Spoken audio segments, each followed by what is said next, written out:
Good morning, friends. Hello, gang. Hello this morning. Hope you're doing all right. There's goodness in your day here. So. Hey, Kristen, good morning to you. Hope it's a good day for you. Jamie, I'm glad to hear you're alive. But so beats the alternative. So, hope you're feeling better. Hope you're on the mend. Hope you're healing. All of those good things. Hey, Linda, good morning to you. Yes, it's Bonnie's birthday today. Good morning, Donna. Nice. Good morning. Hey, Sharon, good morning. If we see Bonnie this morning, we will be sure to sing her happy birthday if she pops in. Hope. Morning, Vicky. Hope you're doing great. So, good morning, everybody. Hope the day is treating you well. Get one or two more folks coming along and we'll get going. All right. Let's lean into it this morning. It is the second day of May on this beautiful Thursday at 11:11, and I am glad you're here. I'm glad you're a part of the journey. That I've been kind of, you hear a great phrase, that I've never really heard it too many other places, but it comes from Maine, and it's called dubbing around. If you've ever if you've ever heard it, you know what that means. It means kind of just doing things around the edges, working on stuff, and we have a dinner coming up on Saturday night. This Saturday, we're going to gather at 5:30 to break bread together, to raise some money for our scholarship fund, and also to celebrate the 50-year coming together of the Bogle Street Church and First Congregational Church that came together in April 50 years ago.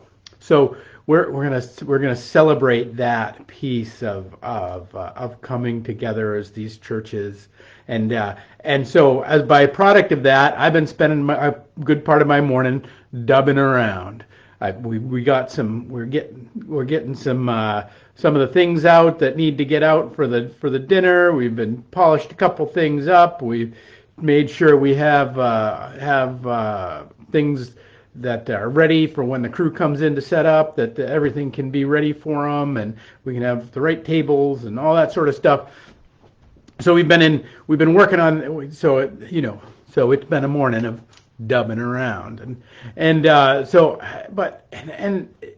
but the whole point of it, the whole idea that of what my kind of dubbing around has brought this morning is this notion of hospitality. Because our hope, Henry and mine, this morning they were together, is that not just that we have a great event on Saturday, but even that the folks who are coming in to set up have the tools that they need in order to be able to set up and have a great experience setting up. And so that this is really going to be a celebration of hospitality, that we're going to talk about these two churches that came together 50 years ago. The Bogle Street Church had their facility was end of its life cycle. The church had not been able to raise enough money to keep things going, and they were looking for a new home. And as opposed to simply closing the church or disbanding and going to different churches, they made a formal request to come and move their covenant from their little community down the street to First Congregational Church. Now, First Congregational Church had some choices to make at that point. They could have said, "No, you're not a covenanting member there. You guys solve your own problems." but they actually reached out and they had shared many things over time prior to that in terms of youth work and things like that, but they extended the right hand of Christian fellowship for that community to come and be a part of the First Congregational community. And that now no one knows the difference other than the people that maybe, a few of the folks that are still here from that time. No one knows what happened or what transpired over those days. There's a few people who do, and we'll hear a few of those stories. But that kind of initial piece of hospitality of saying, oh no, you guys come ahead, come be a part of our fellowship, began to be the part of, was a great and beautiful kind of part of the history of First Congregational Church. But it really is at the heart of what it means to be a person of faith, or what it even means simply to be a good person in many ways. But at the heart, I think, of what it means to be a follower of Jesus. You see, we can talk about what people will fight many times to say, what is the core of what it means to be Christian, to be a follower of this Jesus guy? Why does that distinguish you from other people? How do you live that is different than that? And my contention, we can fight about this if you want, but my contention is it actually is living life with radical hospitality. And we can define the word radical, we can define the word hospitality, but the sense of stepping into that every moment you welcome the person in front of you, and you contend with and you meet them as a fellow pilgrim on the path. Now, and you kind of deal with them accordingly.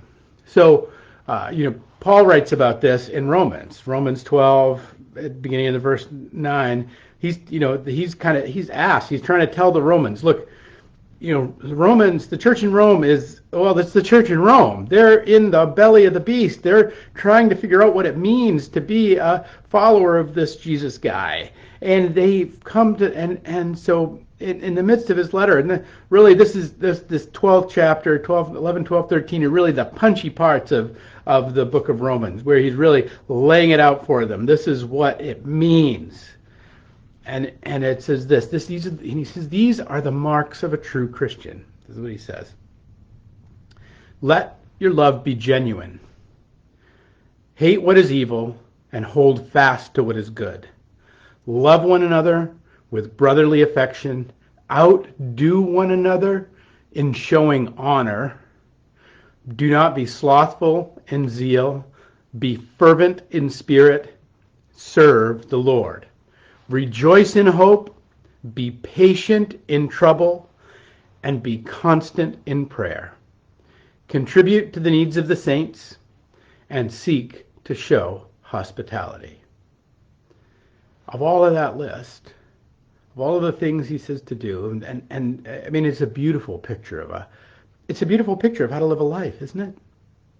It's a beautiful picture of a life well lived, a life where we seek to be genuine, where we push away that which is evil and that which is, and we don't entertain it.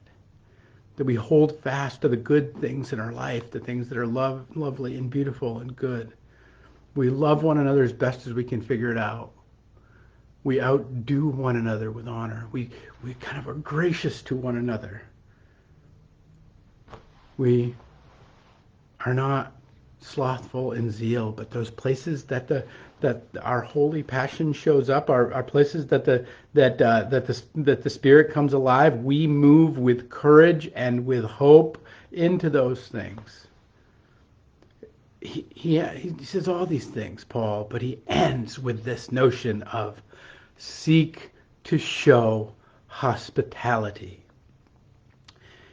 And I think hospitality, this welcoming in of the people that into your presence, the welcoming in of people into your company, that just the way we're going to welcome in folks that are coming to the dinner on Saturday night, and the fact that we're going to get out some nice stuff for them, and we're going to feed them some great food. We're going to do some We're going to sing some great songs, because when we create a space of hospitality, we're not just doing something nice for someone. You can do something nice for people all the time. But what hospitality is it creates a space. Think about the use of the word hospitality. What's its foundational, where's its biggest use these days? In a building called a hospital. That hospitals come because they were places of hospitality. Started, oh, by the way, by Christians to be places where the sick showed up and they were shown hospitality. Before they were given medicine, before they were, intrusively invaded by some sort of probe, before they were x-rayed, before, we've clinicalized all these things now as a treatment of disease and as a vector of problem. But the original hospital was exactly that, a place of hospitality, where you would have your wounds tended, where you would be honored, and your needs would be contributed to, whatever they might be. And so when we take that in the spiritual sense, when we take that in the sense that I think Paul truly means it, we get more like this definition of Henry Nouwen, the great theologian. He said, hospitality is not to change people. It's not to change people, but it is to offer them space where change can take place. And this, by the way, friends, is what actually happens in a hospital. Everybody thinks we in our modern mind with this big medical industry that we have reigning over us, we think what happens is that we go there and you get your treatment. You get your pills, you get your shots, you get your surgery, whatever, and they make you better and they repair you and then they send you on your way. That is not what happens. Because there has never been a single doctor, there has never been a single nurse, there has never been a single treatment that has ever knit one cell back together in the human body. They've never done it. That is the healing power that resides in the body, that is a gift from God. That is a miracle. The fact that I will cut my finger and the fact that my finger knows how to repair itself and goes about that business. Now, what medicine does is actually try to push back the things that will sabotage, or at least what it tries to do in its best form, is push back the things to create a space to push back the things that would destroy our natural process of healing. The very miracle of healing that God has given us, and that process is also has some miraculous components to it.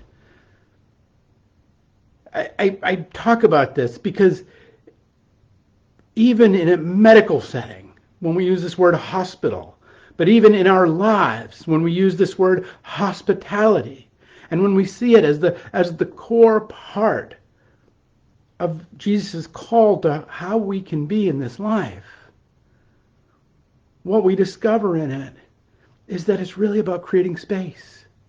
It's about creating space not to force people to be the way we want them to be, or to make them to behave, or to change them into some sort of form, but for the goodness, the truth, the goodness, the love, the beauty of that God has placed within them, and that God flows into them at every moment to be the reigning power, to create a space where they can change.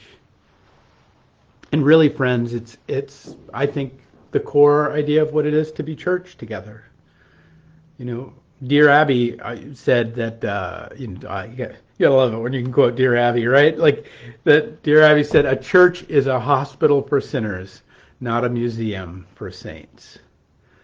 We come to tend to one another. We come to create space for each other, not so that we can make each other behave or make each other better than we are, but that we might create a space where we can be transformed in Christ Jesus, where we can be a little more, to come to look and come to behave and come to be a little more like that Jesus guy that we are following, where we can learn to love our very most genuine selves. Because really, what's the choice? The great poet Khalil Gibran said it this way. He said, if it weren't for guests, all houses would be graves. Think about that. If it weren't for guests, all houses would be graves. If it weren't for the welcoming into our hearts of people we haven't met yet, of friends we haven't made yet, of strangers on the path that we're holding the door for, of people that we meet in Target that we smile at, if it weren't for the welcoming of guests into our lives, into our being, our very lives would be graves and would be death itself.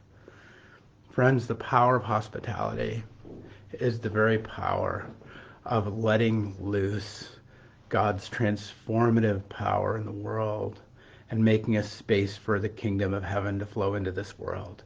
That's what happens when we open our doors, when we open the eyes of our heart to see one another in our true being, when we come to know and to receive and to give hospitality in its true and high sense. So, friends, if you want to come out on Saturday, we would love to have you.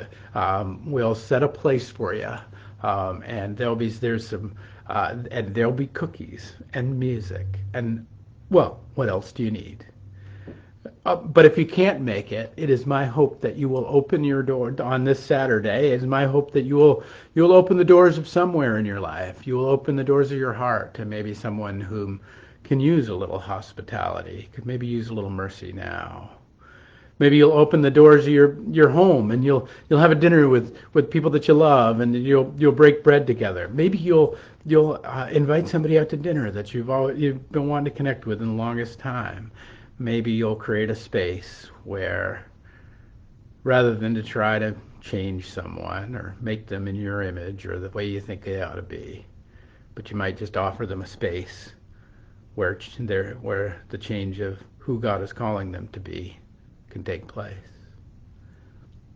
My hope for you this weekend is that you'll know true hospitality, both in the receiving of it of the place that God has set for you in this world, but also in the giving of it, and that you might know the goodness and the grace of all that God has for you in these days through the hospitality of his saints. All right, friends, that's my hope for you today. Peace and grace to you, and we will pick it up next week with another 11:11.